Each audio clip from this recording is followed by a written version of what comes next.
Join us at Glossy's Beauty and Wellness Summit from November 11th through 13th in Napa, California. Influential beauty and wellness leaders will meet to discuss strategies and pain points, discover innovative tech, and ultimately make valuable business connections through one-on-ones and casual networking. For a limited time, we are offering $200 off with promo code GBS24, no spaces. Again, that's promo code GBS24 with no spaces. Go to glossy.co/beauty summit for more information and to secure your pass today.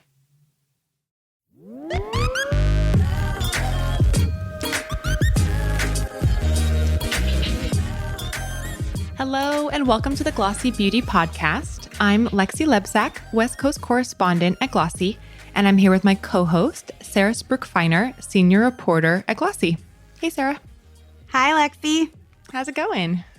Good. How about you? I'm good.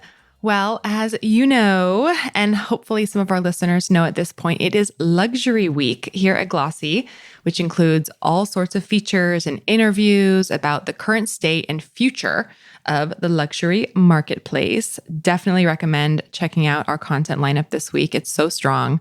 I especially like my two stories, which I know we all worked really hard. I did one on socks becoming the new status symbol, which was a dive into both luxury socks and also like the sort of lines that are being drawn between the generations, which is really fun. And then I also did one on how the health is wealth movement is growing with access to cash payer services like full body MRIs and other like longevity sort of things happening, which I was really fun. It was really fun to report on those. But Sarah, do you want to tease one of your luxury pieces for the week?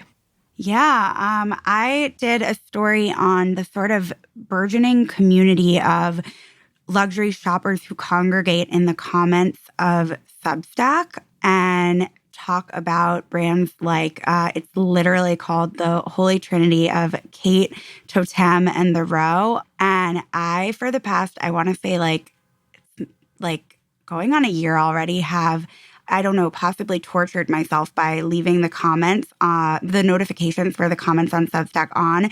So I will just literally see these come through all during the day. And it will literally be like, well, what do you think of, you know, the Kate Lotus bag or the Row 90s bag? Or like, how much does this actually fit? Or can it, you know, hold your laptop wear and tear? And it is just really this community of high spend shoppers who want to talk to other people about what they're buying and what they're using and are aligned on brands, whether it's those three or a couple others. And it is a world. It is a world unto itself.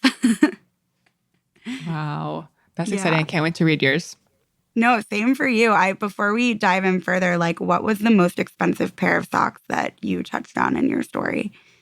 I think it was either Gucci or Miu Miu. One of the analysts I spoke to talked a lot about how Miu Miu is leveraging the sock. And so, of course, the high sock, the tube sock, the scrunch sock, whatever you want to call it, but the visible sock to sort of like become a marker and to show that they are aligned with Gen Z aesthetics. And even though I think most people can't probably afford a Gucci sock or a Miu Miu sock, it really kind of is like a positioning thing, which I thought was just fascinating because it's a sock, you know, but yeah, it's a powerful tool apparently. Yeah, whether it's like marketing or actually sales is somewhat unbeknownst to me. But you know what? Like, if you can afford those socks, go off, I guess. Exactly. I think it's because like also leather goods and jewelry have gotten so much more expensive and everything's going up in price.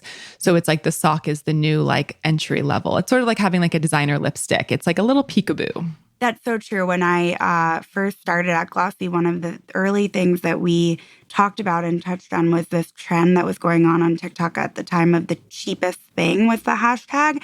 And it was literally just people going to Chanel or Miu Miu, what have you, and buying the cheapest thing, which I think like at Chanel was possibly like blotting papers or something, but of course had, you know, the logo, and it became like an absolute phenomenon. Like I obviously this was years ago, I don't remember, but like the hashtag counts on these videos were just so high. Everyone wanted to know what it was or to get in on the action of having the cheapest thing from these luxury brands.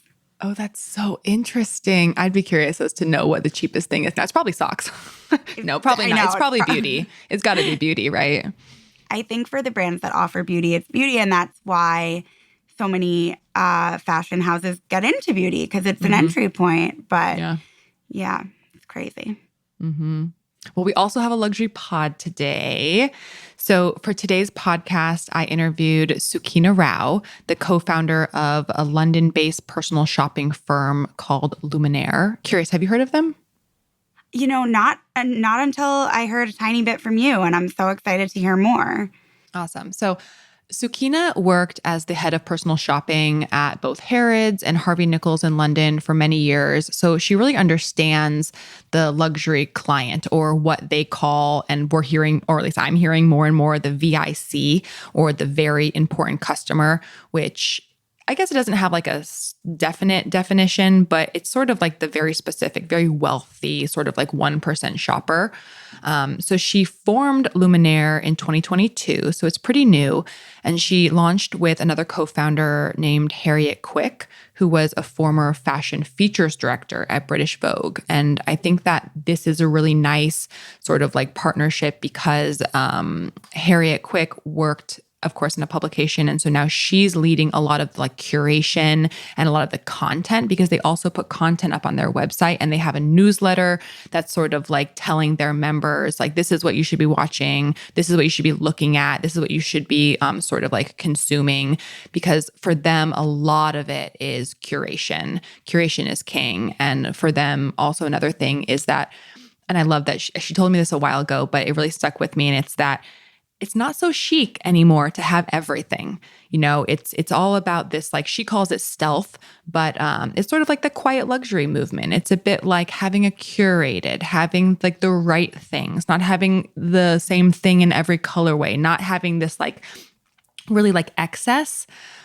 So to an outsider, I would call Luminaire a personal shopping firm, but it's really more than that. It's really like creating an entire lifestyle, curating the fashion, jewelry, accessories, of course.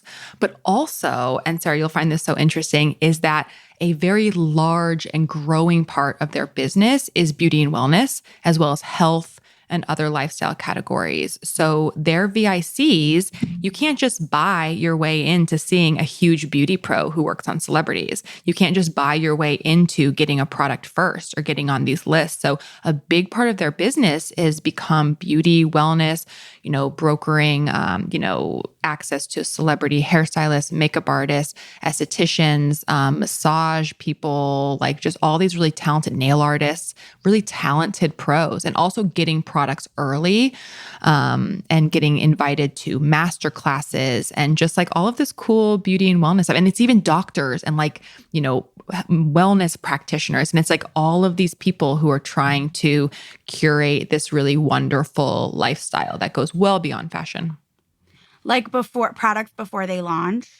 Yes, products before they launch, or products that are like sold out. Like I know they've done master classes in the past where they'll like rent a house and have people come like going into the holidays, and they'll have like a beauty founder come, or like someone who's like an artist and do like a mini master class, or like set up like sort of a curated room of product where people can kind of, their VICs can like walk through and say like, oh, I need like 20 of these and I need 10 of these. And then like they just can like walk out and they'll like have them boxed up and delivered. And it's all, of course, like very fancy.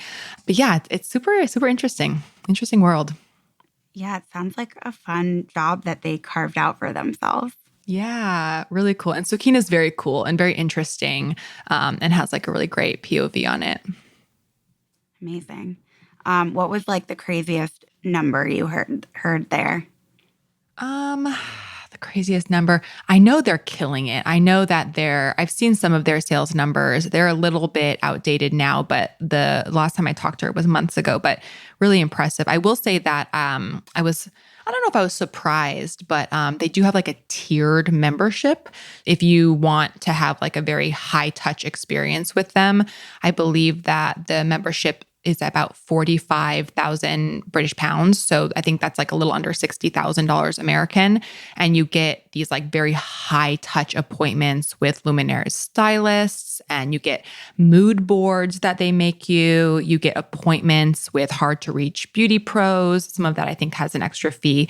Access to master classes, private shopping. I know they like will shut down a jewelry store for like a single customer. They'll bring in, like cars. They will help broker an apartment. Like they're like full on your like 1% luxury, high touch, I don't know if I want to call them a concierge, but I mean, like they're there to like help you to curate your lifestyle. But then they also have this sort of like entry level membership, which I think starts around like 5,000 British pounds, or about like a little over 6,000 American. And that sort of includes like much lower touch, but it's like recommendations, mood boards. They'll help source for you. Like if you want a vintage bag, or if you want this is a bad example, but if you want like a Birkin, I know it's a kind of a tired example, but you want a Birkin, they'll like help to introduce you to the brand. So you can also, as someone who wants to live in this world more, you can also like work with them to, get on the radar of Rolex or, any of these brands that of course have like more of a scarcity model with their merchandise. But and then I think there's tiers also sort of like in the middle, but and also gift procurement and planning and like wedding stuff. I think that's their busiest time, where people want to source like beauty pros and also like a full look for like holidays and weddings and like other stuff like that. What a world. What a world that I feel like I have only glimpsed, the teensiest bit into. I We'll know. probably never know. Insane. I wish I could tell you like all their clients, but it's all like very secretive. It's all I'm very like, sure. yeah. And I know they have a long wait list as well for their services. So yeah, very exciting. Wow. I can't wait to hear the interview. Yeah. Well, yeah, let's start it then. So yeah, without further ado, my interview with Sukeena.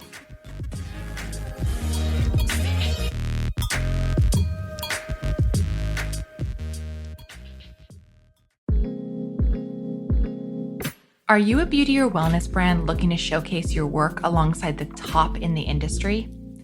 The Glossy Beauty Awards provides the opportunity to recognize your company's work with categories including Skincare Brand of the Year, Beauty CEO of the Year, Beauty Brand of the Year, and many others. This is your chance to showcase the campaigns, initiatives, products, and practices that make your brand truly stand out. Join the esteemed ranks of past winners like Rare Beauty, Olaplex, and Ulta Beauty. Discover more and start your entry at glossy.co/awards/beauty. Sukeena, thank you so much for joining the Glossy Beauty Podcast. Thank you for having me. Yes. Well, I want to talk about VICs to start. So when discussing luxury shopping, we hear about VICs a lot, or very important customers. I'm curious, who is the VIC today? That's a great question. And as you know, Luminaire is a company that is solely founded on taking care of VICs. This is an industry that I've really worked within for a very long time. And I think the VIC today is a very different client to who people maybe historically have associated with being an important customer in the past. It's so much more than somebody who just has a big disposable income. I think true VICs in the modern day are kind of micro influencers in their own right. I think they have a lot of sub-communities who really aspire and look up to their aspirational choices and their taste levels. I think a lot of brands have direct routes into them. So they are really that person that's a North Star that, sets that kind of tone or that trend or that kind of mindset for somebody else to also adapt. I think we live in a world where entry-level luxury is so much higher than it's ever been before. So Mm-hmm. it's really important that there are these kind of guiding people and lights that sort of, switch certain people on to new brands or to new product lines within brands. And I think really a VIC does all of that, but actually probably doesn't get the credit for it and just genuinely thinks of themselves as a passive customer, potentially, with just great service. But I think they are actually representing so much more for the brand. Yeah. And if you had to sort of compare or contrast sort of who these VICs were 5 years ago, 10 years ago, or maybe even 20 years ago when you were, running personal shopping at Harrods, how do you think that sort of like person has changed? Or maybe even it's like a demographic that's changed? I mean, look, at the moment, VICs are the driving force of the luxury business. They account for a large percentage of global sales with pretty much every brand. I think the shift has probably been that historically that would have either been a very well-known celebrity 15, 20 years ago, maybe. Mm-hmm. And that was always linked with that person being high net worth as well.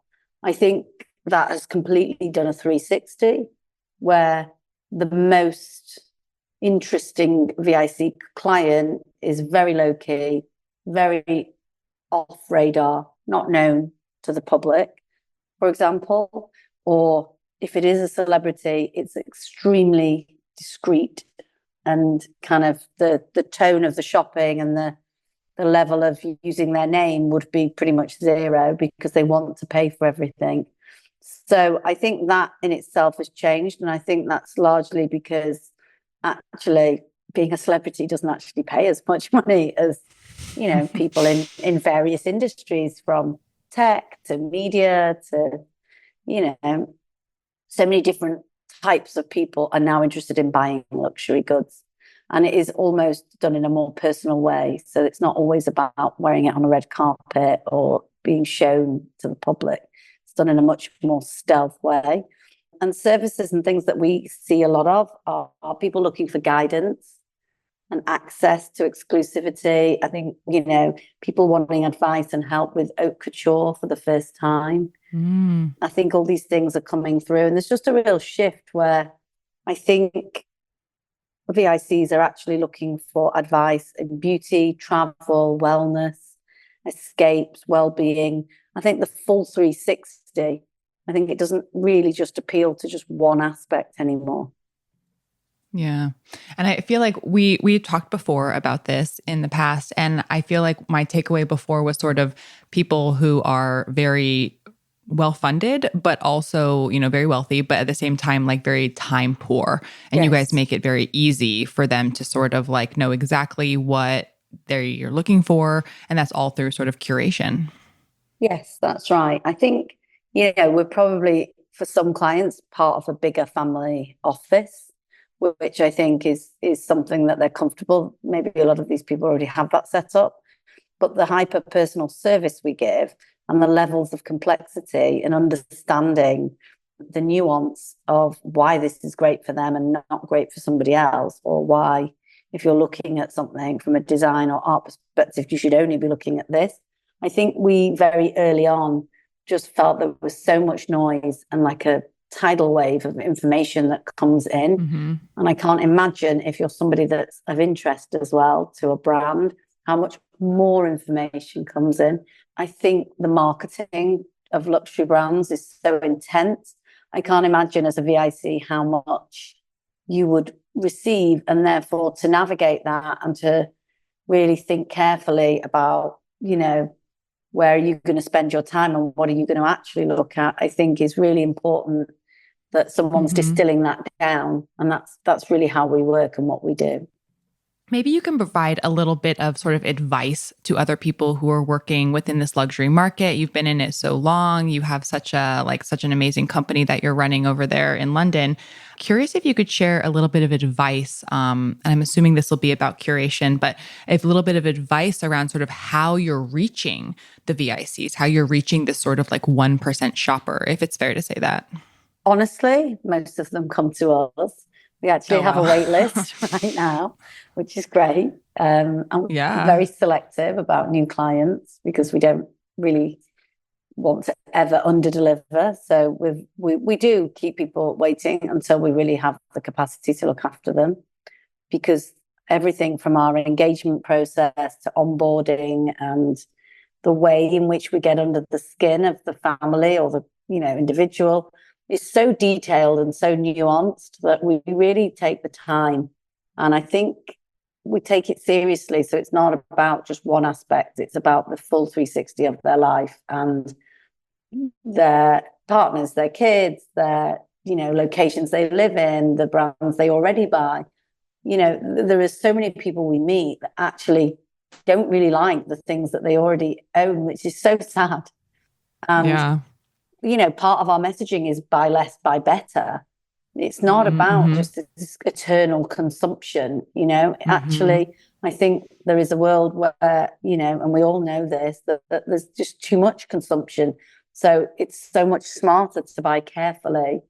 And, that's why we are very, very careful with the clients we take, because there's a certain taste level and a certain knowledge of what is the right thing to do. And maybe some people we educate, and then there's some people that are on a different journey. And, we make sure we bring on board clients that are going to get the absolute maximum from using our services Mm-hmm. in the most tasteful way. Definitely. Curious, outside of just VICs as a whole, how would you sort of say that the luxury market has changed since you got your start? I think it's changed in that there's so much more brand appeal at every level. I think luxury hits beauty, wellness, so much more kind of everyday topics that previously were kind of never blended into fashion as well. I think the clients themselves are really looking for also a more kind of natural, holistic, authentic journey. And so that could be applied to fashion in the sense that, you could ask, well, how is fashion holistic? But that is maybe someone's thought process when they're veering towards a certain designer. Maybe it's somebody like Gabriella Hearst, who's, flies that flag for this is who I am, this is what I stand for, and this is the way I think about the sensibility of the production and the clothing. We work really closely with brands like Better, which is owned by Julie Polipas. And, there's a real sense of purpose and reason for her to be designing these amazing collections of tailoring using repurposed fabric. And I just think there's a real search for more authenticity.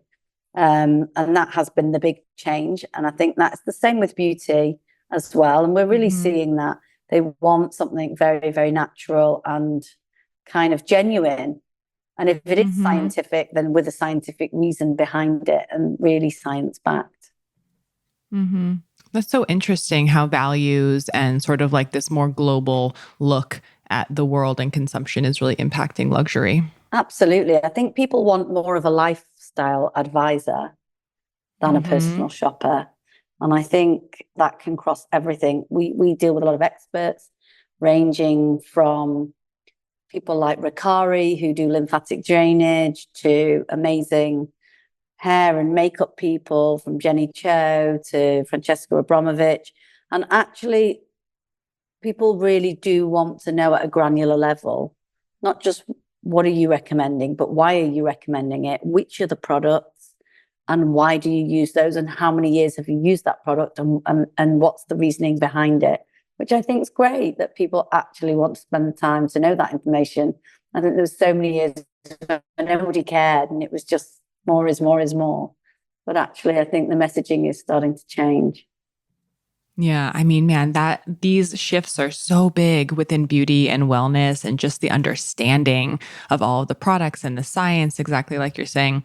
We've spoken in the past about sort of the power of beauty and wellness in reaching, your clientele, your VICs.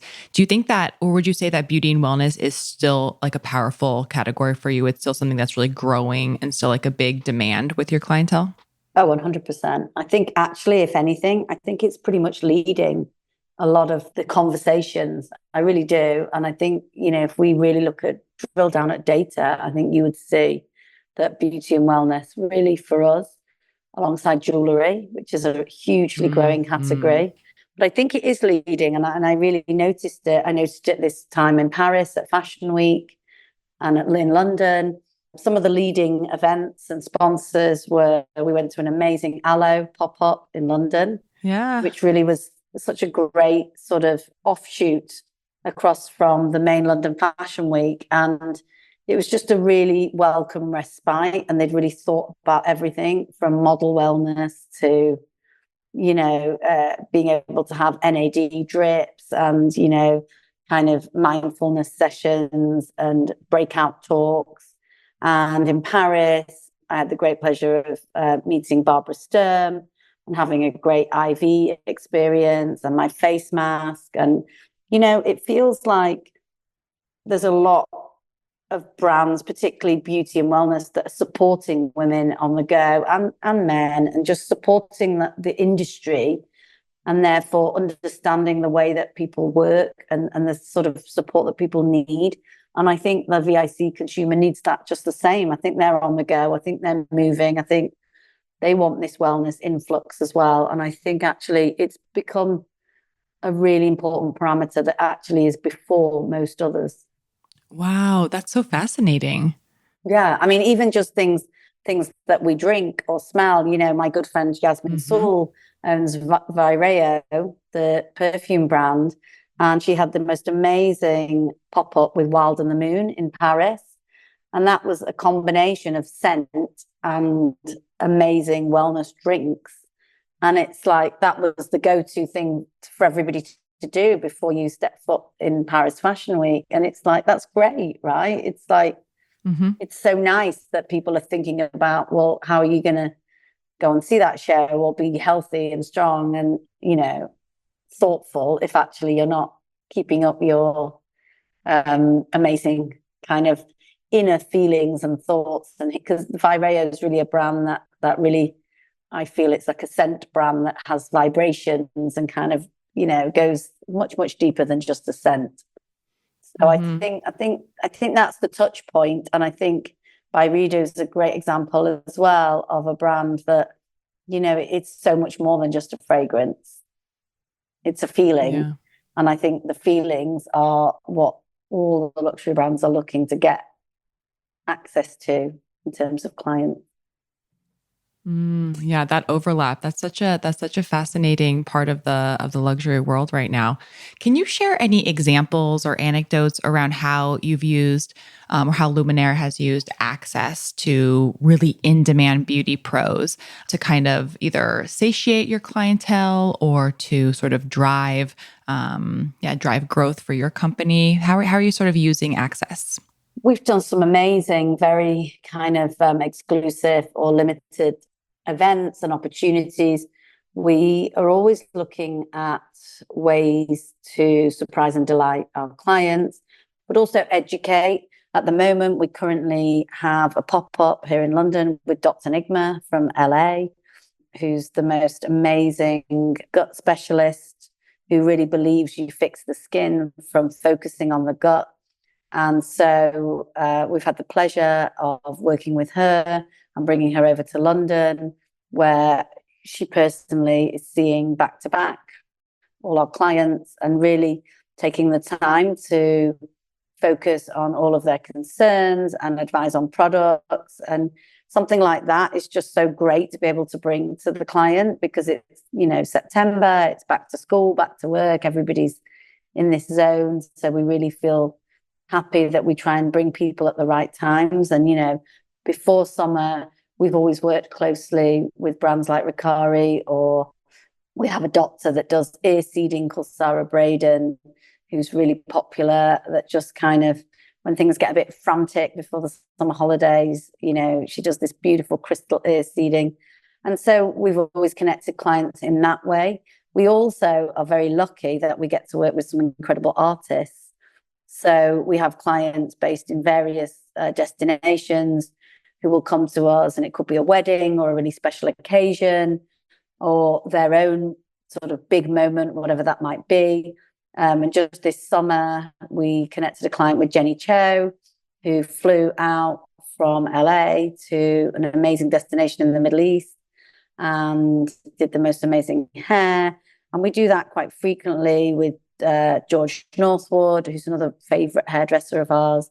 And we do it a lot with makeup artists as well. We get asked a lot for really amazing aestheticians and makeup artists. We work closely with Melanie Grant, Francesca Abramovich. There's so many sort of experts that we love nothing more than a client saying, what would you do about this?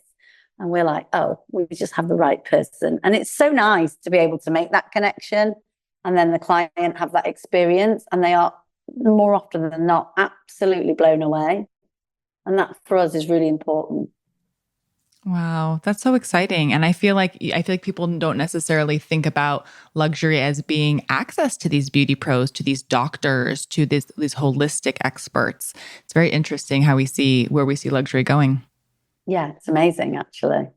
Can you share any stories or anecdotes about, and this can be fashion, beauty, lifestyle, kind of anything. I know you guys really touch on all parts of lifestyle, but I'm curious if you can share any anecdotes around some of the more challenging things or people or any kind of experience or any item that you've had to source. What are sort of the more novel or more difficult things? Being in this, I mean, there's challenges every day. So yeah. I mean, sourcing fashion and sourcing, really special items, really, they are challenging, but it's something that we really pride ourselves on the way we work. I think also you have to take it with a pinch of salt, It's amazing. And we get to work with couture houses on the most intricate, unbelievable deliveries of items for, with a 6 month, 8 month, lead-in process, and really work on some magical moments with them. But there are many, many road bumps along the way. And, we also kind of do it all with a bit of humor because, we're not saving lives. It's great. It's diamonds and couture dresses. It's amazing. And we do take it seriously, but we do also really reiterate to clients, it's such a privilege to be able to work with these clients and for the clients to be able to have the funds to source this amazing product. But we also do like to keep the humor in everything we do and make sure that they know that, it's not the be all and end all as well. If something isn't out there, then maybe it's not for them, and we'll find them something even cooler, or I think it's having like another lens as well.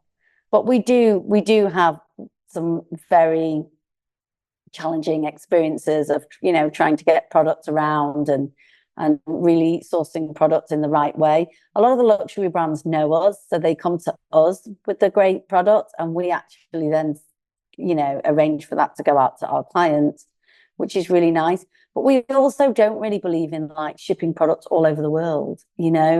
There has to be something that's closer to the client generally, that's, more accessible, because we're just quite mindful as well. And we always think like in a really, I guess we think in a more holistic way, where it has to be the right fit. And if it's that much effort to get it to the client, then maybe it's the wrong thing. Mm-hmm. You said something to me in the past that really stuck with me. And I think it was something along the lines of having everything is not so chic anymore. It's not so cool to, have it all. It really has to be curated. Do you feel like that's still sort of true about the VIC? 100%. I think the desire and the demand for unique pieces that don't scream a brand is so high. And I think people are so invested in stealth right now. I think the clients almost have become more sort of collectors. I think it's more about building their collection, adding to their wardrobes, adding to their beauty. I think they really are thinking about it in the same way that somebody might collect art or design, even if it's a piece of fashion. And I think it's that knowing what the right piece to invest in is. And that's the advice we're giving. But I think they very much want to get the optics right as well. And I think that clients are more mindful of what does that look like to have, many of the same thing, in many colors, it's probably not so tasteful. And I think they're really looking to sort of replete with items that are meaningful, So, there are brands that really speak to this, from the Rao, Hermes, beautiful jewelry brands as well.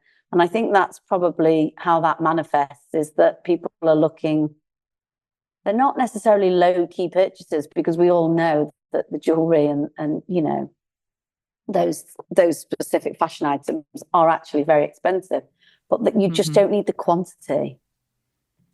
Yeah, that makes a ton of sense.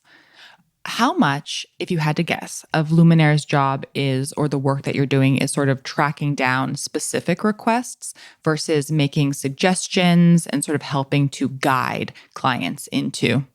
So the split of sourcing specific requests and actually us reaching out to clients and letting them know what they should be interested, I would say is 80-20, with 20% the client knowing what they want, which is quite rare, to be honest, but they maybe have seen something, and 80% us guiding them towards whatever it might be that we think is the right thing for them this month. Yeah. Do you feel like, you've been working with VICs for so long. Do you feel like that's sort of a consistent statistic? It's like that's sort of always how it's been, or has it shifted? I think there are different businesses that don't deal with the same level of clients as us, that probably exist in a much more transactional way, where somebody sends a picture and you just find the item. And that's very much more, I guess, a mainstream way of working. But for us, there's no satisfaction in that. There's no client conversations in that. And there's just not that deeper connection, which is what our whole business is based on. Yeah. Okay, so curious, and I'm not sure if you can share this or not, but when, like, let's say someone comes to you and they want, like, for lack of a better, example, like a specific Birkin bag or something, in what sort of like pathway does your team go to source that? Can you share any kind of like behind the scenes sort of look? One of the best things that we do, and the reason I think that we are so trusted in the industry, is we really introduce clients to the brands. And that is why our brand relationships are so strong. So if we feel we really do have a great client and they would be a great fit for a specific brand, then we always make that introduction and we take them on the brand journey, so they don't miss any of those brand touch points.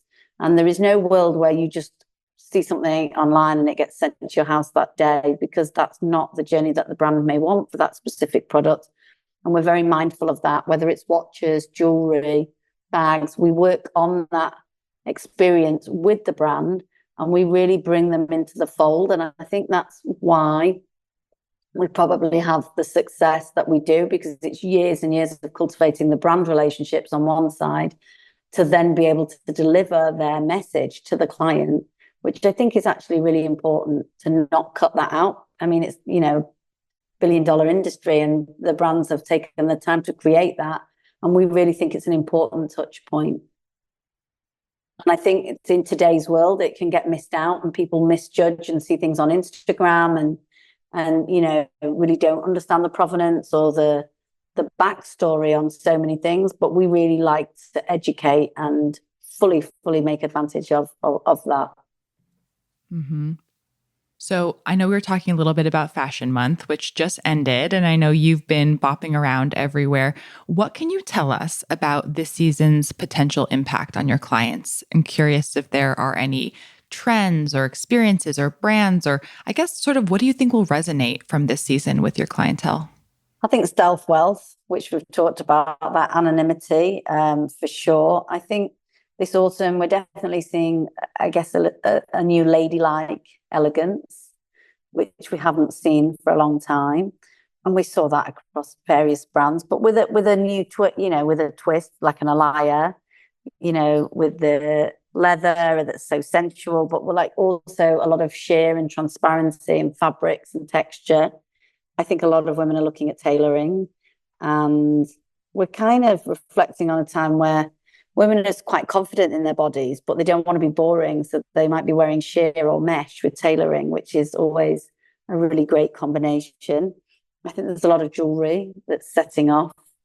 a lot of the fashion looks, which was never historically something that would be at the forefront. But I think there's brands like Tiffany with the Peretti cuff, but they've done a bone version, which, you know, we would style over a beautiful dress in a very elegant way. And I think jewelry is really really helping clients to shape new fashion looks in a new sort of direction. Mm-hmm. Yeah, the jewelry has been so fun. It's been fun to watch this sort of, I mean, I'm not a fashion person, but I'm a beauty person, but like, it's been so fun to watch all of the like really, really exciting jewelry and like statement stuff coming back. And I feel like it crosses over. You know, we work closely with amazing manicurists like Harriet Westmoreland and, you know, Yes. that whole thing of having that beautiful piece of jewelry on your hand and then following through with that ultimate luxury manicure. And, you know, I think, again, it's a real kind of personal indulgence. Mm-hmm. That's, I guess, is the only way you could describe it. And actually, both the piece of jewelry and that art of luxury manicure is really, I think, high up there in the sense of well-being as well. Because how good do you feel if you have something like that, you know? Yeah. Yeah. That makes so much sense. Okay. So aside from, you know, sort of things that maybe are new on the runways, I'm curious if there are sort of any kind of like things that you're just always getting request wise, standard request, whether that's like, help me revamp my jewelry collection, help me, you know, go into a new season. Like, what are some of the requests that you're always getting? I think it's around social calendars and events. I think, Mm-hmm. you know, VICs are pretty enigmatic creatures. So they, Yeah. you know, they have multiple homes, busy agendas. And I guess we're constantly looking to surprise that audience in a way, not necessarily meeting specific demands, but actually make connections and kind of suggestions that are actually super helpful. We tend to communicate via our newsletter where we really specifically highlight key product that we really think is specific for that client. And that's always really important because it's kind of showing them, because you don't really know what's on your radar until you know what we've told you is on your radar. Because I find a lot of our clients actually don't really consume a lot of the other media because they don't, I think they feel overwhelmed and so they don't have to. So they tend to follow our advice, whether it's on our website or on via us with a newsletter. But there's definitely certain peaks where, you know, somebody, a well-known person might be wearing something that we then suddenly get what is this? And often they don't actually know what it is, or, you know, it's unusual for them to you know, it could be a really amazing, rare piece of jewelry, something like Anna Cowrie or something, you know, that we know is really limited, only available through the Row. We work closely with Jessica McCormack, who's another great jeweler that does some really interesting pieces. And, you know, but both of these are names that are not mainstream luxury brands, you know, so nobody's going to reach out and say, what is this Cartier watch? You know, as much as, or they may say, can you find me this Cartier watch? Which we do, but it's always us suggesting things in a way more thoughtful way, usually before they are actually reaching out. This has been so interesting talking to you. I like adore your point of view on luxury. I think it makes so much sense. Last question would be, I guess, what do you sort of think is the future for luxury? Where do we see this going in 5, 10 years? That's a great question. I think, to be honest, I think there's going to be a lot of changes in the industry. I think the way we work with such kind of attention to detail and really bringing that full 360 to the client, I think a lot of brands are starting to adapt to already. And I think really the focus not necessarily being about the product, but being about the experience. It's just getting deeper and deeper, and the emotional connections are getting deeper and deeper. So I think, you know, it may actually feel in 10 years' time like it did years ago when there were hardly any brands, because people are so focused that they're so dedicated to shopping with fewer brands and kind of really being loyal.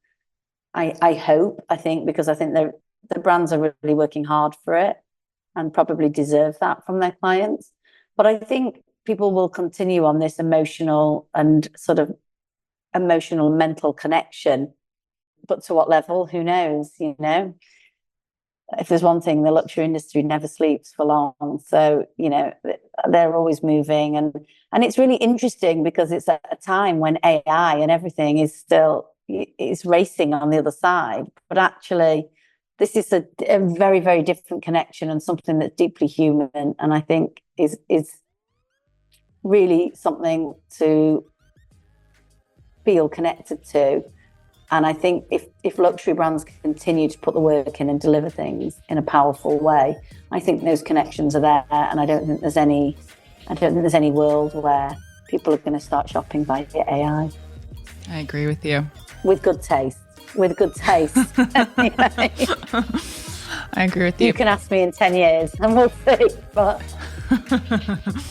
oh, no, I think you're probably pointed in the right direction here. Sukeena, thank you so much for taking time to talk to us for the Glossy Beauty Pod. Thank you, Lexi. It's an absolute pleasure, as always. And thank you for listening to this episode of the Glossy Beauty Podcast. If you enjoyed it, please leave us a rating and a review on Apple Podcasts, Spotify, or wherever you're listening. And for even more coverage on the beauty industry and more, please visit glossy.co/beauty.